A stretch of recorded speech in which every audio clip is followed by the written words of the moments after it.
Ngunit lubos na nalalaman ng mga Amerikano na mayroon silang sapat na talento upang magawa ang trabaho, at ito ang kanilang ipinakita matapos makaligtas sa isang upset-conscious, Nikola Vucevic-led Montenegrins, 85-73, kagabi sa Mall of Asia Arena sa isang panalo na halos nasungkit nila ang quarterfinal berth.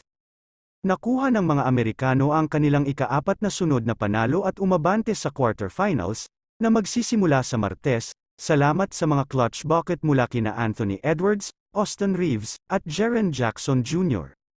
Nagtala sina Reeves at Jackson ng tig 12 puntos, habang nagtapos si Jackson ng 11 puntos, nagtapos si Edwards ng 17. Matapos manalo sa lahat ng 3 laro sa Group C, ito ang pinakamahirap na laro ng US. Ang Montenegro ay fantastic, ayon kay US coach Steve Kerr, talagang well-coached team yun, may game plan sila. Alam ng lahat ang roles nila and they executed and they got 20-22 boards and tried to pound us inside. Pero kahit hindi ito ang aming gabing nakakasakit, ipinagmamalaki ko ang aming mga manlalaro, ngunit ang mga larong ito ay magaganap pa rin. Kaya kailangan mong pagtiyagaan ang mga ito, sa aking opinyon, ang mga manlalaro ay gumawa ng napakalaking trabaho niyan, ipinagpatuloy niya. Giniit ni Tyrese Haliburton ng Indiana Pacers na sa kabila ng pagiging batang squad nila, may kakayahan silang gumawa ng mga resulta.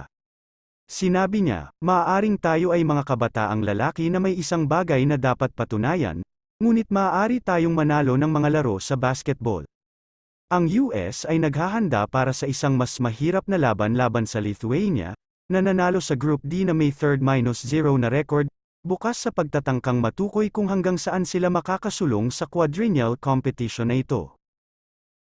Oops, natapos mo na panoorin ang video pero nakalimutan mo mag-subscribe, please subscribe and click the notification bell for more videos. Thanks for watching.